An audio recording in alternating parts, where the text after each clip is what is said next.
When you are in the situation, when you are weak in faith, when you are faced with impossible situations, when things are not working, when impossibilities surround you, when you know that you are helpless, when you know that you are weak, sometimes the best thing to do is to do like what Mary said. Mary said, "This is me, take me. Behold, thy maid servant." I'm the maid servant of the Lord. I'm nobody. I withdraw my right to question. I withdraw my right to argue. I withdraw my right to keep my own opinion, or to keep to my own opinion. I just submit myself.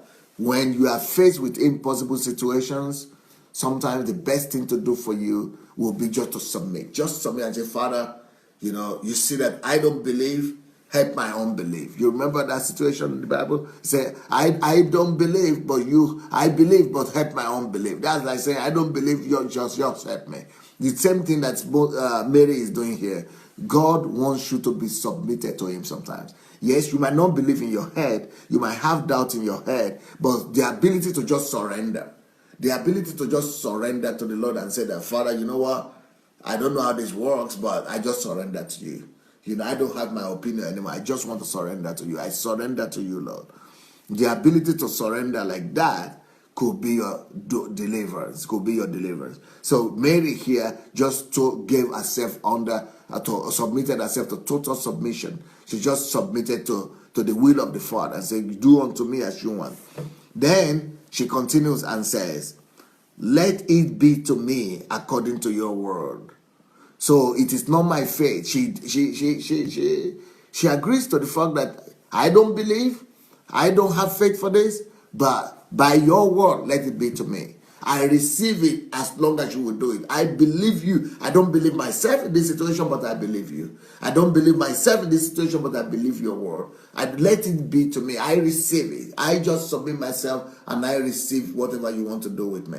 I don't see how this is possible. I don't see how this will ever happen. I don't have faith for this, but I just submit to you. You are all doing. You are almighty. You are omnipresent, omnipotent. You are all powerful. Let it be to me according to your word. As soon as she said that, it means her faith has been released. Her faith has been strengthened. Then the angel of the Lord departed from her. Why? Because now the angel of the Lord has been able to bring her to a place of faith, to a place whereby she had enough faith to receive that pregnancy. Even though God could have done the pregnancy without her, like I said, God could have done that pregnancy without her.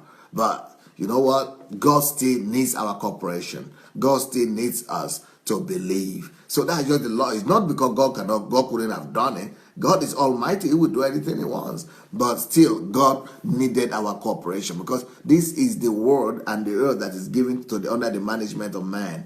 God needs us to play our own role. And once Mary submitted and in faith like that, the angel left. So when you are filled with impossibility, just submit to God, just surrender to God, and begin to believe in his word, in his integrity, rather than in your word. So rather than in your righteousness, in your logic, in your situation, in your power. So it's a good place to be when you totally submit and say that, "Father, it's not my call, it is your call right now. This is now your call. I'm just rest assured in you." So that's what Mary did. She decided to just rest in God and just rely on God and let God will come to pass in her life.